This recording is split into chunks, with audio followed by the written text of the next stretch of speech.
सभी को नमस्कार। दोस्तों, आज के द हिंदू वीडियो में आपका स्वागत है और इस साल में नई साल में ये हमारा पहला वीडियो होने वाला है। तो आशा करता हूँ कि ये जो सीरीज़ है, आप 2023 के एग्ज़ाम में बैठ रहे हो तो आपके लिए भी बहुत इंपॉर्टेंट होगी। साथ में जो एस्पिरेंट 2024 और 25 में बैठेंगे उनके लिए भी द हिंदू की जो सीरीज़ है इंपॉर्टेंट होने वाली है। आप थोड़ा थोड़ा करके यहाँ से बहुत कुछ सीख सकते हो। तो आशा करता हूँ कि इस साल में भी आपका ऐसा ही प्यार, ऐसा ही सपोर्ट हमेशा बना रहेगा और मैं भी आपकी उम्मीदों पर खरा उतरने की कोशिश करूँगा और उसके हिसाब से आपको अच्छा अच्छा कंटेंट प्रीलिम्स के हिसाब से, मेंस के हिसाब से देने का प्रयास करूँगा। तो इसके अलावा जैसे हमारे जो नोट्स है, एमसीक्यू जो है आजकल मैं बना रहा हूँ अच्छे एमसीक्यू, वो आप हमारी वेबसाइट पे विजिट करना। आजकल हिंदी और इंग्लिश दोनों के लिए ऐसा काम अच्छा चल रहा है, तो ज़रूर आप यहाँ पे सपोर्ट कर सकते हो, आपको फ़ायदा ही होने वाला है। तो आगे बढ़ते हैं आज की हमारी पहली न्यूज़ पर। इसमें फर्स्ट और सेकेंड जनवरी दोनों की न्यूज़ इसमें शामिल है। जैसे एक रिपोर्ट आई थी, उस रिपोर्ट में बताया गया है कि जो मनरेगा है, ये हमारा रोजगार गारंटी है। आपको जानते हो ना कि मनरेगा के माध्यम से कितने लोगों को एक ग्रामीण क्षेत्र में विशेषकर अच्छे रोजगार मिले हैं। तो इसमें बताया गया कि इसमें महिलाओं का मतलब प्रतिशत बढ़ा है, ये बहुत इंपॉर्टेंट है। और जैसे जितने भी सरकारी जो स्कीम आती है ना, सरकारी योजना होती है, गवर्नमेंट स्कीम्स होते हैं, यहाँ से प्रीलिम्स में बहुत अच्छे क्वेश्चन पूछे जाते हैं। साथ में जैसे इसमें कुछ आपके पास डाटा है ना, तो इसको आप मेंस के एग्जाम में इस्तेमाल कर सकते हो। जैसे आप कोई महिला सशक्तिकरण का कोई निबंध लिख रहे हो, ऐसे राइटिंग कर रहे हो, उसमें आपके पास अच्छे डाटा होने चाहिए। यदि आप सोसाइटी में, जैसे जीएस फेस्ट है, वहाँ पे समाज है, समाज में रोजगारों की बातें होती है, जीएस 2 के अंदर ऐसे बहुत सारे पॉइंट है, सोशल जस्टिस के मुद्दे हैं, वहाँ पे आपके पास जब तक डाटा नहीं होंगे ना तो अच्छे मार्क्स नहीं आएंगे आपके। तो इस बात का ध्यान रखना, ये टॉपिक कहीं भी काम आ सकता है। आपके प्री में तो काम आएगा, मेंस में कहाँ काम आएगा, जीएस 1 में सोसाइटी है, जीएस 2 में काम आएगा, एसे राइटिंग में काम आएगा, वहाँ पे इसको आप इंगेज करोगे। ठीक है। तो इसमें बताया गया कि 2022-23 में योजना के लाभार्थियों में महिलाओं का कितना प्रतिशत है, लगभग 60% के आसपास आप बता सकते हो। वैसे प्री में यदि ऐसा इफेक्ट आए तो ठीक है, आपको ध्यान रखना है। बाकी मेंस के एग्जाम में आप ऐसे लगभग बता सकते हो कि 55% या 60% महिलाओं का किसमें, मनरेगा में योगदान है, इनका हिस्सा है, इसमें रोजगार बढ़ रहे हैं। देखो, इसमें बहुत सारे कारक भी बताए गए थे कि क्या कारण है कि गाँव में मतलब महिलाएं मतलब मनरेगा के माध्यम से रोजगार ज़्यादा प्राप्त कर रही है। तो इसमें कई अच्छे आयाम बताए गए हैं। जैसे एक तो ये कि पुरुषों वेतन वाला मुद्दा भी बताया गया कि महिलाओं की तुलना में पुरुषों को अधिक वेतन मिलता है, या शिक्षा के मामले में, स्किल के मामले में भी पुरुष अधिक है, क्योंकि उनको अच्छा मौका मिल पाया, महिलाओं को एक अपॉर्चुनिटी नहीं मिल पाई पढ़ने की, स्किल प्राप्त करने की, रोजगार प्राप्त करने की। तो इसमें ये अंतर बताया गया है कि विशेषकर मनरेगा में ज़्यादातर कौन से श्रमिक काम करते हैं, जो अकुशल श्रमिक है, जिनके पास कोई स्किल नहीं है, कि जैसे आराम से जो सिंपल काम है, जो निर्माण का कार्य है, वो कर सकते हैं। ठीक है। तो जैसे पुरुष तो क्या करते हैं, स्किल वाले पुरुष कहीं पलायन कर जाएंगे, महिलाओं को अपॉर्चुनिटी नहीं है, या महिलाओं को, जैसे आप जानते हो कि हमारा समाज कैसा है, पेट्रियार्की समाज है, तो इसमें महिलाओं को बाहर जाने की अनुमति नहीं होती है। बहुत सारे इसमें अच्छे कारक भी बताएंगे जो आपके कहाँ काम आएंगे। आप जीएस में बता सकते हो इन चीज़ों को लेकर, कई बार ऐसे क्वेश्चन भी आ सकता है। ठीक है। तो इनको जरूर ध्यान रखना, डाटा याद रखना। और इसमें बताया गया है कि जैसे 10 साल का ये उच्च स्तर भी है, और इसमें बिहार और यूपी में महिला श्रमिकों का उच्च अनुपात यहाँ पे दर्ज है। ठीक है। और इसमें एक और पॉइंट था कि जैसे हम आय समानता की बात करते हैं, तो यहाँ पे जैसे पुरुषों को अधिक वेतन मिलते हैं, उनके पास अधिक अपॉर्चुनिटी होती है, तो वो अलग जॉब में चले जाते हैं। मनरेगा में उनके पास अवसर कम होते हैं, यहाँ पे रोज आय कम होती है। लेकिन महिलाएं एक तो दूर नहीं जा सकती रोजगार के लिए, दूसरा कम वेतन में भी काम करने के लिए मजबूर है। तो ये ऐसी कई फैक्ट इसमें बताए गए हैं जो आप अब समझ गए होंगे कि कैसे ऐसे क्वेश्चन मतलब कहाँ आएगा, कहाँ इसको आप एग्जाम्पल के तौर पर इन चीज़ों को बताओगे। ठीक है। इंग्लिश मीडियम की चीज़ें भी साथ में ऐड है। और जो हमारे दिसंबर मंथ की जो पीडीएफ थी, सिंगल पीडीएफ है ना, वो भी आपको हमारी वेबसाइट पे मिल जाएगी। वो मैंने वहाँ पे अपलोड कर दी है, क्योंकि कई एस्पिरेंट को चाहिए कि मतलब महीने का एक साथ चाहिए आपको, तो वो भी आप वेबसाइट से देख लेना। तो इसके अलावा जैसे इसमें और भी बहुत सारी चीज़ें हैं कि जो महात्मा गांधी राष्ट्रीय ग्रामीण रोजगार गारंटी योजना है में भाग लेने वाली महिलाओं का, ये तो हमने देखा उच्च स्तर पर है, डाटा देख लिया था। और केंद्रीय ग्रामीण विकास मंत्रालय के पास उपलब्ध नवीनतम आंकड़ों के अनुसार इस योजना का उपयोग करने वाले श्रमिकों में, चलो ये तो हम पहले बात कर चुके हैं शुरू में। ठीक है। आप आराम से इसको देखना, पढ़ना, समझना। देखो, अब बात आती है, वो तो मेंस के लिए तो मैंने आपको बता दिया कि कैसे इसको एंगेज करना है। आपको ऐसे राइटिंग में कोई वुमेन इंपावरमेंट का क्वेश्चन आता है, तो उसमें आप बता सकते हो, ऐसे एग्जांपल के तौर पर, कि हाल ही में ये डाटा देके बता सकते हो, मंत्रालय का नाम कोट कर सकते हो, उसमें अच्छा होगा। सोसाइटी में ऐसे क्वेश्चन आते हैं, कई बार ऐसा आ सकता है कि गांव में रोजगारों को लेकर जो विभिन्नता है या भेदभाव है, गेप है, उन चीज़ों को लेकर क्वेश्चन आएगा, तो आप अपनी तरफ से आर्गूमेंट कर सकते हो, स्टेटमेंट बता सकते हो, कुछ डाटा देके, ये फ़ायदा होगा। ठीक है। लेकिन जब बात प्री की आती है, तो प्री में क्या होता है, जैसे मनरेगा स्कीम है या कोई भी स्कीम हो सकती है, उसके एक एक कीवर्ड आपको पता होना चाहिए, क्योंकि प्री में जो स्टेटमेंट बनेंगे, 3-4 स्टेटमेंट बनेंगे, उसमें आपके पास ऐसी चीज़ें होनी चाहिए। तो मनरेगा की पूरी डिटेल यहाँ पे हिंदी और इंग्लिश में आपको आराम से मिल जाएगी। आराम से पीडीएफ भी देख लेना, जो टेलीग्राम पे आपको मिलती है। टेलीग्राम का जो लिंक हमारे वीडियो के डिस्क्रिप्शन में होता है। कई बार बच्चों को टेलीग्राम मिलता नहीं है, तो आप सर्च कर लिया करो, जैसे यहाँ पे study ice with Dharmendra Jakhar है, तो आप टेलीग्राम में सर्च करो, वहाँ पे लगभग 1 लाख सब्सक्राइबर हमारे टेलीग्राम पर है, तो आप भी जुड़ सकते हो। ये डेली PDF वहीं पर शेयर करता हूँ, आराम से आप वहाँ से नोट्स बना लीजिए।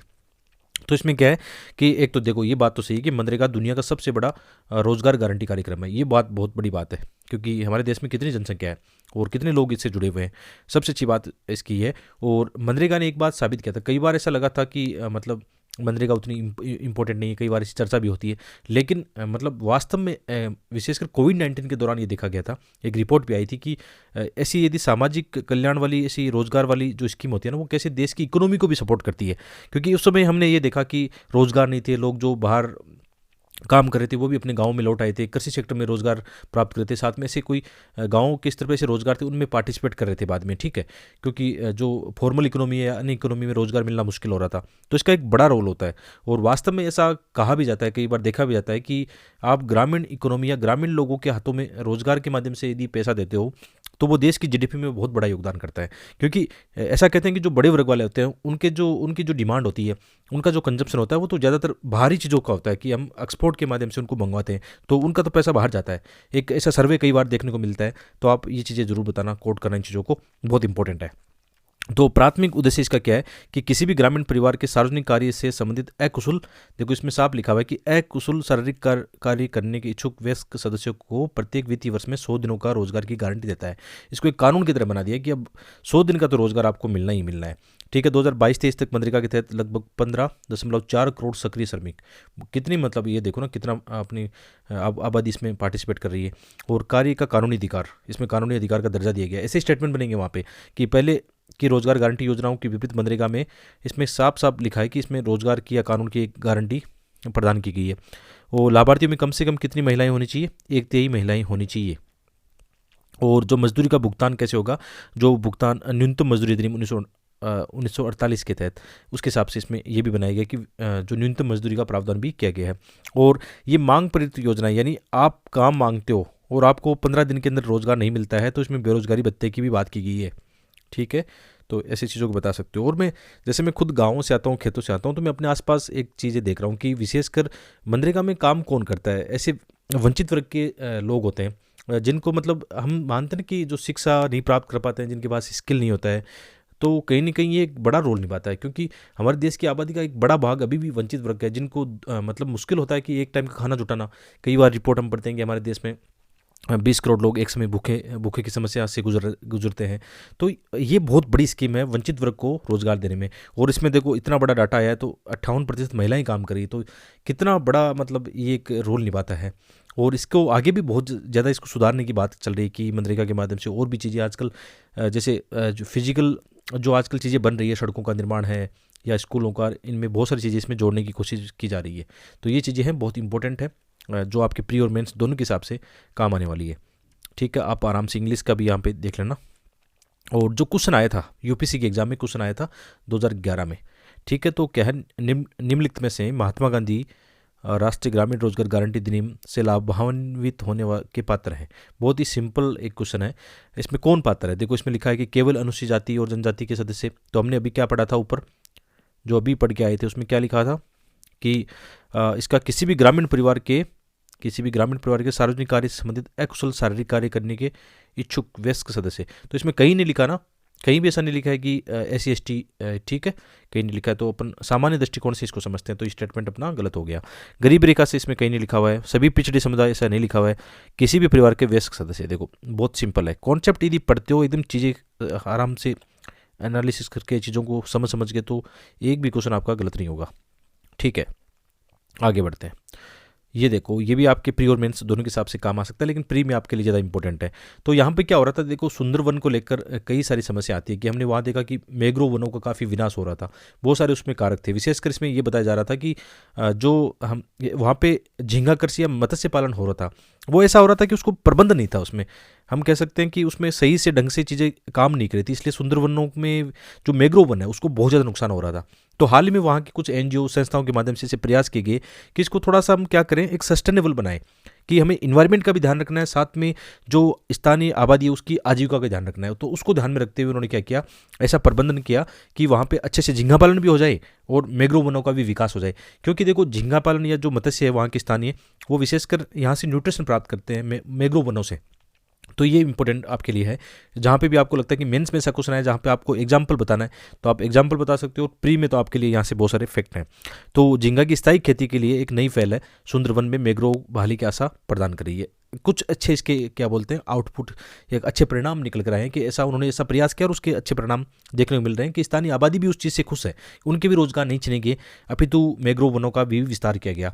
तो आपको लगता है कि कहीं आपको एग्जाम्पल बताना हो कि हाल ही में, देखो मेंस के एग्जाम में कोई पॉइंट लिखते हो तो आप बता सकते हो कि हाल ही में सुंदरवन में ऐसा किया गया। सुंदरवन में स्थानीय जो कम्युनिटी भागीदारी की बात आती है, उनके साथ मिलकर जो सरकार है, प्रशासन है, उन्होंने मिलकर ऐसा काम किया और वहाँ पे हमें सफलता देखने को मिली। ऐसा आप मेंस के एग्जाम में बता सकते हो। ठीक है, आगे बढ़ते हैं। तो इसमें बताया गया कि जो sustainable aqua culture in mangrove ecosystem, ये पहल थी। तो इसके तहत क्या किया था, इसमें केस स्टडी भी आप कहीं बताना चाहो निबंध के पेपर में, तो आपके काम किए कि पश्चिम बंगाल का जो नॉर्थ परगना, ठीक है, उत्तरी परगना जो जिला है वहाँ का, उसके क्षेत्र चेताल, वहाँ पे ऐसा किया गया। एक केस स्टडी के रूप में याद रखने की बातें नहीं, नॉर्मल याद रख सकते हो बस, ठीक है। तो वहाँ काफ़ी ज़्यादा मतलब पॉजिटिव चीज़ें देखने को मिली है। और हम कह सकते हैं कि भारत में जो मैंग्रोव वन है, जो सुंदर वन है, एक पारितंत्र का एक बड़ा, कह सकते हैं बहुत बड़े क्षेत्र में फैला हुआ है। 15,000 से 2,000 हेक्टेयर में यहाँ पे क्या होता है, झींगे की खेती होती है। और सुंदरवन का जंगल जो है भारत बांग्लादेश में लगभग 10,000 वर्ग किलोमीटर में फैला हुआ है, जिसका 40% हिस्सा किसमें, भारत में। कई बार प्री में फैक्ट बनेगा तो ऐसा बन सकता है, आपको पता होना चाहिए कि सुंदरवन का जो डेल्टा है, मैंग्रोव वन है, वो 60% बांग्लादेश में, 40% भारत में। ठीक है, आगे बढ़ते हैं। तो यहाँ पे सुंदरवन की जब बात चल रही है ना, तो आपको इसकी पूरी डिटेल माइक्रो जो चीज़ें होती है वो पता होनी चाहिए। ठीक है, जैसे कहाँ कहाँ कौन सी नदियाँ यहाँ पे गिरती है। तो ये बंगाल की खाड़ी में गंगा, ब्रह्मपुत्र, मेघना नदियों के डेल्टा पर स्थित सुंदरवन विश्व का सबसे बड़ा मैंग्रोव वन क्षेत्र है। देखो ये स्टेटमेंट ऐसे फैक्ट बनेंगे प्रीलिम, ये टॉपिक प्री के काम का है, पूरा पूरा फोकस कर लेना, एक एक पॉइंट याद रखना है यहाँ पे। ठीक है, मैंग्रोव पारितंत्र जो है वो कहाँ पे है, उष्णकटिबंधीय और उपोष्णकटिबंधीय क्षेत्र में कहाँ पाया जाता है, भूमि और समुद्र के बीच में, जहाँ पे आप कह सकते हो कि बड़ा क्षेत्र फैला हुआ है हमारे जो बंगाल की खाड़ी है। ठीक है, यहाँ पे मैंग्रोव की बात चल रही है। और इसके अलावा यहाँ पे ये पारितंत्र इकोसिस्टम का बड़ा रोल निभाता है, क्योंकि यहाँ पे बहुत सारे जीव जुड़े हुए हैं, उनको एक तरह से प्राकृतिक आवास भी उनको मिलता है। ठीक है, अभी जैसे हम बात कर रहे थे झींगा, वहाँ से उनको आश्रय भी मिलेगा और साथ में न्यूट्रिशन भी वहाँ से मिलने वाले हैं। बहुत सारे यहाँ पे अलग प्रजातियाँ, जैसे इंपॉर्टेंट है खारा जल मगरमच्छ और वाटर मॉनिटर लिजार्ड है, गंगा डॉल्फिन है, ओलिवरिडले जो कछुए, दुर्लभ कछुए, उनका भी क्या है यहाँ पे कह सकते हैं वो पाई जाती है इस आवास में। ठीक है, इसके अलावा 40% भारत में है, और अभी हमने बात की 60% कहाँ पे, बांग्लादेश में। और इसको यूनेस्को विश्व धरोहर स्थल भी में भी शामिल किया गया है। साथ में रामसर कन्वेंशन के तहत सुंदर वन भूमि को आर्द्र भूमि, भारत को अंतर्राष्ट्रीय महत्व की आर्द्र भूमि भी मान्यता दी गई है। देखो ऐसे बनेंगे कि इसको इसमें शामिल किया गया है, या ये क्या है, एक भारत की यदि सुंदरवन की बात करें तो राष्ट्रीय उद्यान है, साथ में ये क्या है, राष्ट्रीय उद्यान के साथ में बाघ अभयारण्य, टाइगर रिजर्व भी है, और साथ में बायोस्फीयर रिजर्व भी है। देखो एक एक फैक्ट आपके प्री में ऐसे ही बन जाएंगे। तो सारी डिटेल मैंने कोशिश की यहाँ पे आपको मिल जाए, उससे आपको काफ़ी यहाँ से सीखने को मौका मिलेगा, फ़ायदा मिलेगा। और मैपिंग की बात करते हैं, देखो प्री में ऐसे क्वेश्चन बहुत सारे आ जाएंगे। अब देखो मैप यहाँ पे कैसे आपको पढ़ना होता है, यहाँ पे जैसे सुंदरवन दिया हुआ है, तो यहाँ से कौन कौन सी नदियाँ आ रही है, गंगा, ब्रह्मपुत्र, मेघना, जो अभी बात चली थी नदियाँ, यहाँ से कौन कौन सी नदियाँ आ गई साथ में। ठीक है, यहाँ पे कई बार द्वीप भी चर्चा में रहते हैं, ये बंगाल की खाड़ी के इस क्षेत्र में है, कई सारी मैपिंग की चीज़ें यहाँ पे काम आने वाली, तो मैप आपको पता होना चाहिए। आगे बढ़ते हैं। ठीक है, तो क्वेश्चन आया था कब, 2014 की प्री में ऐसा क्वेश्चन आया था। देखो बहुत ही सिंपल है कि प्रवाल भितियाँ, क्वेश्चन है कि निम्नलिखित में से किन में प्रवाल भितियाँ हैं। 4 स्टेटमेंट है यहाँ पे, अंडमान निकोबार द्वीप समूह, कच्छ की खाड़ी, मन्नार की खाड़ी और सुंदरवन। देखो यदि आप प्रवाल भितियाँ जब पढ़ते हो, हालांकि मैंग्रोव वन का नहीं है क्वेश्चन, लेकिन सुंदरवन जब पढ़ रहे हैं तो हमें थोड़ा सा आइडिया है कि सुंदरवन में क्या होता है। जैसे नदी आ रही है तो वहाँ पे क्या अवसाद भी आ रहा होगा, ठीक है, अवसाद आ रहा होगा तो डेल्टा है, तो इसके अलावा शुद्ध जल भी आ रहा है नदियों का। तो कभी आप प्रवाल भित्तियों को जब पढ़ते हो ना, लॉजिकली पढ़ना कि प्रवाल भित्तियाँ एक तो बिल्कुल शुद्ध पानी में नहीं हो सकती, उनको कुछ ना कुछ लवणता चाहिए शुद्ध जल में, यानी जहाँ पे नदियों का पानी आता होगा। एक जहाँ पे अवसाद बहुत आता है, जैसे यहाँ पे बहुत सारी नदी आ रही है, अवसाद आ रहा है, तो प्रवाल वहाँ पे पनप ही नहीं सकता, क्योंकि प्रवाल को विकसित होने में एक ऐसा भौगोलिक क्षेत्र चाहिए, जैसे मगध तट जो होता है, मगध तट यानी महाद्वीप का वो पार्ट जो सागर में होता है। तो जैसे महाद्वीप का जो पार्ट सागर में होता है, तो प्रवाल वहाँ पे क्या होता है, वहाँ पे ढाल भी कम होना चाहिए। प्रवाल क्योंकि सूर्य का प्रकाश भी जाना चाहिए, कई सारी ऐसी दशाएं होती है। तो यहाँ पे हम प्रवाल का चैप्टर नहीं पढ़ रहे हैं, मैं आपको लॉजिकल चीज़ें समझा रहा हूँ कि इन क्वेश्चन को अटेम्प्ट कैसे लेना होता है। तो जैसे मैं इसको अटेम्प्ट लेता हूँ, मैं सुंदरवन को काटता, क्योंकि मुझे पता है सुंदरवन डेल्टा ही क्षेत्र है और वहाँ पे शुद्ध जल भी आ रहा है, अवसाद भी बहुत ज़्यादा आ रहे हैं। ठीक है, क्योंकि प्रवाल के लिए बहुत सारी चीज़ें चाहिए। तो सुंदरवन को निकालते ही मेरा ऑप्शन बच रहा है कहाँ पे, तो एटलीस्ट दो ऑप्शन एलिमिनेट हो गए, तो हमारे पास ए और सी बचा। ऐसे ही एग्जाम में कोशिश करना, ऐसे ही आप अभी अभ्यास करना, घर पे बैठ के जब प्रैक्टिस करते हो तो ये लॉजिक लगाना, देखना बहुत नज़दीक पहुंच जाओगे अपने आंसर के। 99% ये होता है कि आप बहुत नज़दीक चले जाते हो और अपना आंसर लगभग सही होता है। कई बार गलत होता है, कोई बात नहीं, लेकिन प्रैक्टिस करके हमें सीखना है। तो इसमें ये तो हमें पता है कि अंडमान निकोबार में हमने देखा है कि अंडमान निकोबार में संभावना भी बहुत ज़्यादा है, क्योंकि वहाँ पे वैसे भी ये द्वीप है, सागर के आसपास है, तो आपके लिए लॉजिक हो गया। इसके अलावा मन्नार की खाड़ी में हमने कई बार देखा है यहाँ पे, है ना। ठीक है, अब कच्छ की खाड़ी बचा, तो दो ऑप्शन बचा है आपका, तो 1 और 3 तो श्योर है। तो कच्छ की खाड़ी में भी ऐसे आपने कई बार देखा होगा कि उनको बचाने के लिए बहुत सारे प्रयास हो रहे हैं। ठीक है, तो ये आंसर इसका आपका हो जाएगा ए आंसर। ठीक है, मेरे हिसाब से यही आंसर होगा, यहाँ पे लिखा तो नहीं है, बाकी आप कमेंट करके बताना क्या होगा 41 में। ठीक, मैं तो ये गेस कर रहा हूँ क्योंकि मैंने इसका आंसर देखा ही नहीं 41 का। अभी आपके सामने ऐसे अटैम्प्ट ले रहा हूँ। ठीक है, कभी कभी ऐसे करूँगा कि आपके सामने मैं क्वेश्चन MCQ अटैम्प्ट लेने की कोशिश करूँ। ठीक है, बाकी आप आंसर बताना इसमें 41 में आंसर क्या होगा, आप क्या सोचते हो इस बारे में, क्योंकि हम और आप मिलके ही इस कार्यक्रम को अच्छा बना सकते हैं। जब तक जितने भी स्टेक होल्डर होते हैं अपने यूट्यूब चैनल पर, आप स्टेक होल्डर हो, बड़े बड़े बड़े स्टेक होल्डर तो आप हो, आपको हमेशा पार्टिसिपेट करना चाहिए, अपनी ओपिनियन बतानी चाहिए, आप सुधार की बातें कर सकते हो कि हमें ऐसे चलना चाहिए। ठीक है, हमेशा स्वागत आप सभी के कमेंट का और आपकी ओपिनियन का। और नेक्स्ट टॉपिक जो है इकोनॉमी के हिसाब से बहुत इंपॉर्टेंट है। मेंस के एग्जाम में बेड लोन्स के लेकर क्वेश्चन आ सकते हैं, साथ में आपके प्री जो एग्जाम है उसमें भी क्वेश्चन पूछे जा सकते हैं।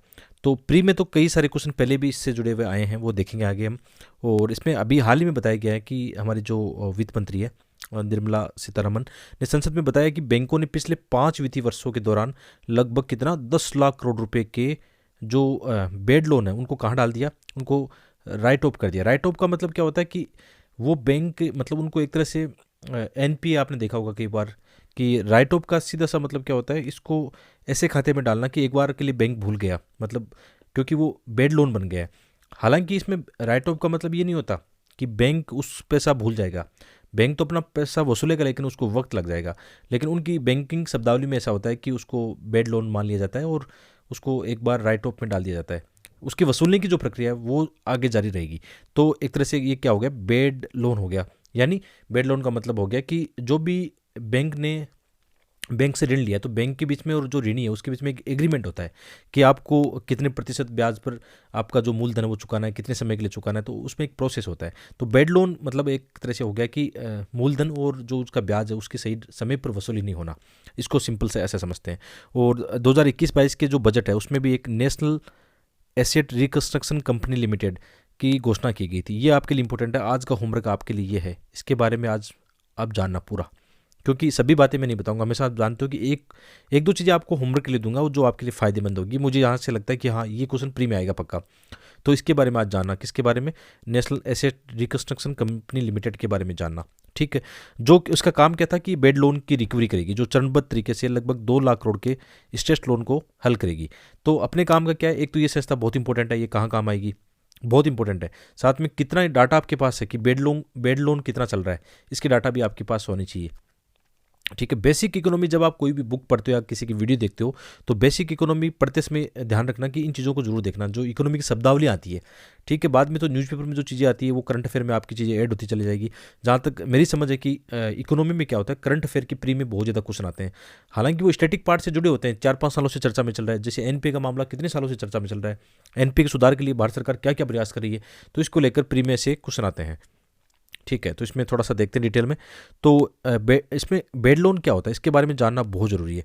तो ऐसे लोन जहां लिए गए लोन का पुनर्भुगतान देनदार और लेनदार के मध्य पूर्व सहमति से किए गए समझौतों के अनुरूप नहीं किया जाता है तथा जिनका भुगतान कभी नहीं होता है, उन्हें बेड लोन कहा जाता है। तो सिंपल सी बात है कि एक टाइम पीरियड के दौरान जो भी उन्होंने जो देनदार और लेनदार उनके बीच में एग्रीमेंट हुआ था और समय पर ऐसा लोन वापस रिकवर नहीं हो पाता, तो उसको किस में डाल दिया जाता है, बेड लोन में डाल दिया जाता है। सिंपल सा ही है। ठीक है, कई बार प्री में एक सिंपल कुछ नहीं आता ऐसा, उसको देखना है। और यदि हम ये माने कि 2009 में आरबीआई ने ऐसे मानदंड आरबीआई के द्वारा ऐसे मानदंड लाए गए थे जो एनपी की श्रेणियाँ निर्धारित करते हैं। एनपी का मतलब क्या होता है, जैसे हम एनपी की यदि बात करें, जैसे कोई लोन है, लगभग 90 दिन का उसका एक टाइम पीरियड होता है कि जैसे एनपीए आपको जाना बहुत जरूरी है। ये भी प्री में ऐसा कुछ सुना सकता है कि एनपीए उन ऋणों या अग्रिमों के वर्गीकरण को संदर्भित करता है जो डिफ़ॉल्ट हो जाते हैं या जिनके मूलधन और ब्याज का एक अनुसूचित भुगतान बकाया होता है। अधिकतर मामलों में ऋण को एनपी के रूप में तब वर्गीकृत किया जाएगा जब ऋण का भुगतान न्यूनतम 90 दिनों की अवधि के लिए नहीं किया गया हो। 90 डेज तक उसको माना गया। इसमें भी पहले कुछ स्ट्रेस्ड वगैरह कुछ ऐसी संपत्ति मानी गई है, ठीक है। वो आप कभी जैसे इकोनॉमी के जो चैप्टर पढ़ते हो उसमें सब चीज़ें आ जाएगी, लेकिन बेसिक चीज़ें मैं आपको थोड़ा सा बता दूंगा जहाँ से प्री में क्वेश्चन आप डायरेक्ट कर पाओगे इन टॉपिक को देख के पढ़ के, ठीक है। तो इसमें क्या बताया गया है कि एनपी की जो चर्चा चल रही थी 2009 के बाद में आरबीआई ने ऐसे मानदंड निर्धारित किए हैं कि किन को हम एनपी में रखेंगे, उससे पहले क्या क्या ऐसा प्रावधान हो सकता है। और इसको बचाने के लिए भी समय समय पर सरकार प्रयास कर रही है, जिसमें एक स्कीम है, क्या है, strategy for recognisation, resolution, recapitalisation and reform. ये ऐसा क्वेश्चन आ सकता है 4R। शायद मुझे जहाँ तक याद आ रहा है ऐसा क्वेश्चन एक यूपीसी प्री में एग्जाम में आया भी है। 4R किससे जुड़ा हुआ है, ऐसा क्वेश्चन पक्का आएगा। ऐसे ही मतलब इंपॉर्टेंट चीज़ें हैं, तो आपको ये पता होना चाहिए। स्ट्रेटेजी एनपी के मतलब एनपी को कम करने के लिए recognisation, resolution, recapitalisation and reform, ये बहुत इंपॉर्टेंट है। इसी आर्टिकल में ये बताएगी तो जो हम देख रहे हैं, ठीक है। तो ये चीज़ें आपके लिए बहुत इंपॉर्टेंट है। बाकी क्वेश्चन देख लेते हैं। एक क्वेश्चन यूपीसी की जो असिस्टेंट कमांडेंट है उस एग्जाम में आया हुआ था हाल जो 2022 में एग्जाम हुई है, ठीक है। तो इसके बारे में था कि भारतीय अर्थव्यवस्था के संदर्भ में बेड बैंक, ठीक है, हाल ही में चर्चा में रहा। जैसे हम पढ़ रहे थे ना कि अभी बजट में चर्चा में रहा था ये। तो ये क्या है, एक संपत्ति पुनर्निर्माण कंपनी है, एन एसेट रिकंस्ट्रक्शन कंपनी है, ठीक है। तो ऐसे क्वेश्चन प्रीलिम्स अपनी यूपीसी के एग्जाम में भी आते हैं, तो हमेशा आप इनको देखते रहना। बाकी कमेंट करके बताना आज का वीडियो आपको कैसा लगा, और साथ में हमारी वेबसाइट विजिट करना ना भूलना, जिसका लिंक वीडियो को डिस्क्रिप्शन में है। वहाँ से आपको अच्छे नोट्स और एमसीक्यू पीडीएफ मिल जाएगी। धन्यवाद।